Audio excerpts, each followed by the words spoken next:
What's up guys, Tamakshan here. The OnePlus Nord CE or the Core Edition. Well, this is it. And here after using this phone, well, it's a good one for the price, but it's surely not the best. Because with the Nord CE, there are compromises which in the past was not common with OnePlus phones. But now OnePlus phones has been gradually changing into a more generic phone type, and hence the compromises are to an extent expected. But with the Nord CE, well, the cost cutting is a bit more when we compare it with the original Nord.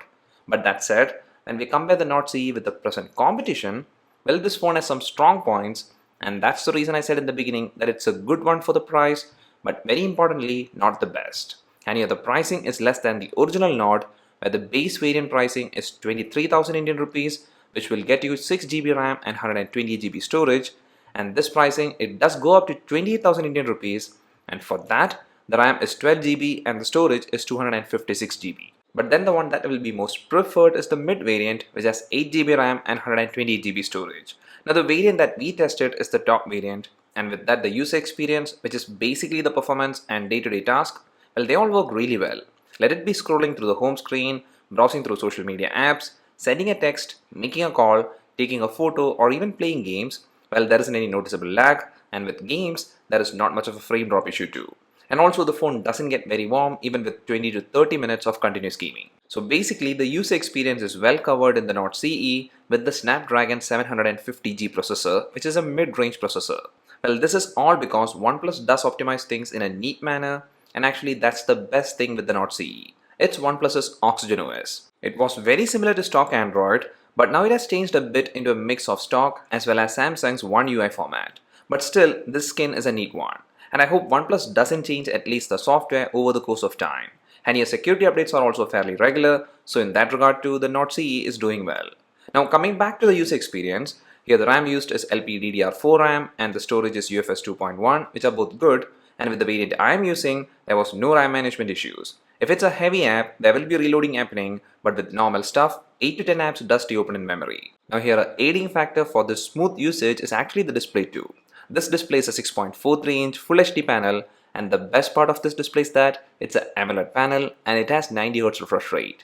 And here based on the display quality, there is nothing to complain. With the unit I'm using, I didn't notice any green tint effect or any color reproduction issue, and in fact the viewing angles was good and also the max brightness level was adequate. And here the 90Hz refresh rate does make things faster, and this is a feature that OnePlus always boasted with their marketing, but in 2021, well, Redmi's Note 10 Pro series has a 120Hz display, so the higher refresh rate panel hype is not a major thing anymore with the Nord CE. And I think OnePlus also knows that, and hence they have shifted the main hype factor to 5G.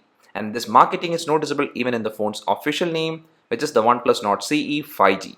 Well, is this something that's of great importance? I'll say a big no, especially with the Nord CE. 5G is for sure the future, but it will take time for proper 5G availability, and even when that happens, the Nord CE's Indian variant will only have a single band support. Well, this is a major drawback because with just one band, it's better to forget about the Nord CE's 5G part with the Indian variant. And hence don't plan to buy this phone for the 5G thing, but instead your decision should solely be based on the good things that this phone offers. Now OnePlus could have technically offered more bands because the Nord CE that's selling in Europe actually has more 5G bands. So the 5G marketing is not a thing to consider, and hence let's move our focus to one of the most important things with smartphones, which is the camera. Well, with the Nord CE, on the back there is 3 cameras in which 2 are useful ones, and in that the main sensor is a 64 megapixel f1.79 aperture camera, and this one, it doesn't have optical image stabilization.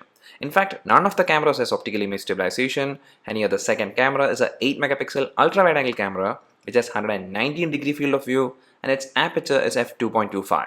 And the last camera is a 2 megapixel mono lens which has an aperture of f2.4. Well, here the usual 2 cameras are actually doing a good job with photos. For the price the Nord CE is selling, well, I did like the photos that these 2 cameras captured. And in fact the main sensor actually does a neat job even when the light is dull.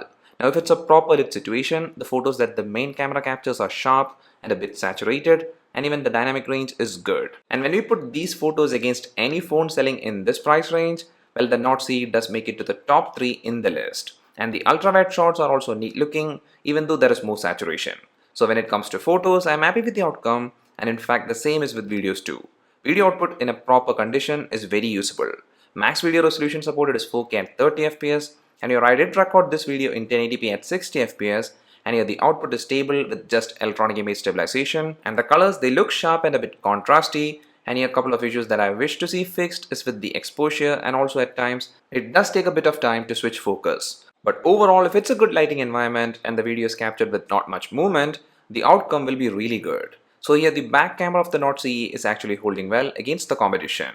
And interestingly, the front camera is also a solid one for the price. It's a 16 megapixel Sony IMX471 sensor, and its aperture is f2.45, and here if you're clicking selfies outdoors, the pictures look sharp and focused, and also the colors are vibrant. And here there wasn't much of skin tone changing issue even if you move indoors, and the selfies does look decent.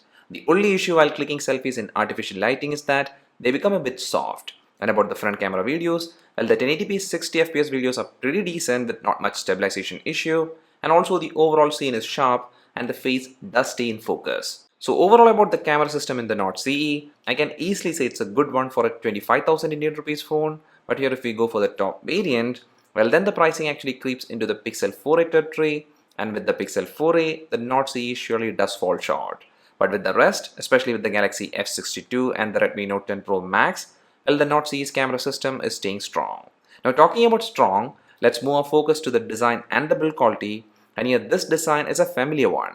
It's because the Nord CE's design is similar to the original Nord, and this design is actually not a bad one, and here the color I have is the blue void one, and I like this texture on the back casing. Now if you go for the silver ray or the charcoal ink, well they both look like they have shiny glossy finish, and they'll surely be fingerprint magnets, but this color, well its matte texture does stay very clean and it's a smooth yet gripping finish. This is plastic, and here the frame, that's the worst thing about this design. Well, it's not because the frame is plastic, but it's because it looks and feels cheap. Well, the back casing, it's done in a better manner, and also there wasn't build quality issues with this back panel, and hence even though it's plastic, I do like it. But here this is a downgrade with the Nord CE because the original Nord actually had a glass back, and here that has changed, and also OnePlus didn't use Gorilla Glass even in the front. So that's all cost cutting things, and here these stuff, even though it's bad, they weren't that much annoying to me, but instead it's the omission of the epic OnePlus triple mode slider that annoyed me the most. Come on OnePlus, that's your iconic feature, and skipping that surely makes the Nord CE look like a Oppo phone. Now after skipping the mute slider, OnePlus did bring back the headphone jack, which might be a useful one for some users, but then to use it, you should either have a wired headphone with you, or you might need to get a one because in box you don't get that. What you get with the phone is a flexible TPU case, a 30-watt warp charging brick, and a USB-A to USB-C cable. And yet this case, it's a decent one, so if you're into cases you can use it, but to be frank, I didn't feel the need for a case because the in-hand feel of the Nord CE is good, because this phone, even though being a big one in terms of height, well based on the width, the thickness and weight, they're all on the smaller range. And the weight being 170 grams is a big plus for longer period of usage. And also by the way, all the buttons, they have proper tactile feedback. So with the design and build quality, well other than the omission of the mute slider and also this plastic frame, I do like it, especially this matte finished vivid blue one.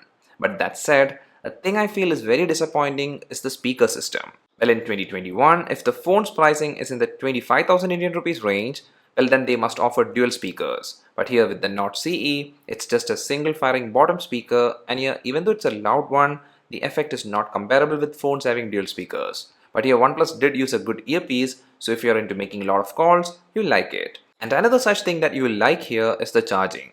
The charger provided is a 30-watt fast charger, and it can actually top up the 4500 mAh lithium polymer battery from 0 to 100% in under an hour. And here this fully charged battery will last you for a day if your usage style is on the moderately heavy side. For me, the screen on time was in the 5.5 hour range, and that was with 90Hz refresh rate turned on, and the brightness level was always set in the 50% range. So it's a decent number. And here some of the final things is that the Bluetooth version is 5.1 and the Wi-Fi version is dual band Wi-Fi, and the phone also has NFC and all the sensors. Then about the SIMs, well the phone does offer a dual SIM tray which can take 2 nano SIMs, but here there is no form of storage expansion available.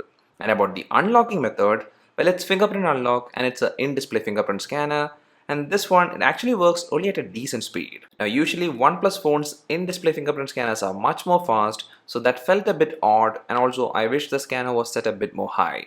And one more area OnePlus is now lacking is that the Nord CE doesn't have any form of IP rating, and it looks like OnePlus hasn't used any basic precautionary steps too. So I guess that's everything about the Nord CE. And here this phone, it actually doesn't have any major strong points, and hence this time OnePlus's Nord CE will just stay like an option among the crowded segment. And in that crowd, the major standout thing about this phone is surely the OnePlus software and the experience from it. And I feel that will be the main deciding factor for many. Because it's like if you want a stockish One UI format smooth user experience, you will be leaning towards the Nord CE, or else you might look for some other options. Now with the Nord CE on top of the software experience, well, the other good things are its display, performance, camera and also battery. But these factors are actually now pretty much good with most phones in this segment. And right now, certain phones in this segment does have some unique stuff too, like the Redmi Note 10 Pro series having a 120Hz display, and if it's the Galaxy A52, it offers water resistance and an optically stable camera.